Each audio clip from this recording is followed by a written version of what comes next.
Okay guys, I'm going to show you the easiest bread making method ever. It comes from some people in Minnesota, actually, from a book called Artisan Bread in 5 Minutes a Day, with my own adaptations. I'm sure the recipe is probably not exactly the same anymore, but it's super easy. This is for like a French bread type bread. I'm going to start with 1.5 cups of water.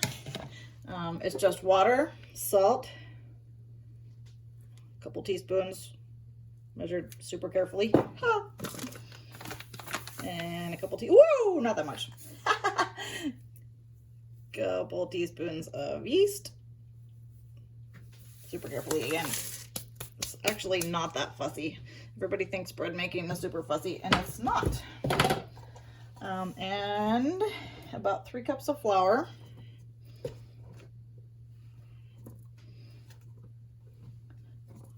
And the secret to this method is that if you just use a little bit of extra liquid, then you don't have to knead it. So this bread doesn't require really any kneading at all. So it should be, this is just about right for texture. Sometimes I have to adjust the flour a little bit, but this is about what it should be like. Stiff cookie dough that you can mix, and just mix it until there's not really any dry spots left. And that's it. The dough is made, and I'll show you the next step in a little bit. Okay, the dough's been sitting for a couple of hours, and as you can see, it's kind of about doubled in size. Oh, also in the last video, I meant to say it's about the consistency of cookie dough. It kind of sounded like I was calling it cookie dough. But anyway, that's about the consistency. Hard to stir, but you can still do it. So after 2 to 5 hours, anywhere in there is fine.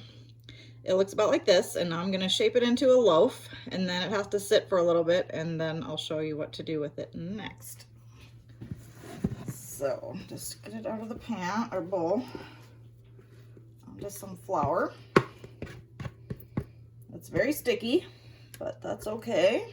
I'll just get some flour on the sides of it so you can touch it, but you don't need to knead it even now. I'm just going to kind of turn it inside out on itself, and you can make this into buns, or you could make it into a long skinny loaf also. And I'm just going to make a round loaf. So there we go. And then I'm just going to put this on a greased pan and let it sit for about a half an hour, and then I'll show you what's next. Okay, it's been sitting for about half an hour, and it didn't rise very much during that time, and that's normal. It's going to do most of its rising in the oven. And so we're going to do a couple things to keep it from rising too fast and cracking the crust. One of them is I'm just going to slash it a few times with a really sharp knife. So maybe 3 times. And then the recipe says to put a pan of boiling water in the stove, but I'm way too lazy for that. So I'm going to just spray it with some water, and that keeps the crust from baking too fast, and so the crust won't crack open. So I'm going to bake it at about 450, which is pretty hot, for about 30 minutes, and it's going to get pretty brown, and then I'll show you what it looks like when it's done. And after half an hour, there it is. You can vary this recipe and make lots of other things. You can add oil and sweetener to make it more like sandwich bread consistency. So that could be butter or olive oil, and the sweetener could be honey or sugar for cinnamon rolls. It can be varied to make lots of different things. And so it's just a really easy way to make bread.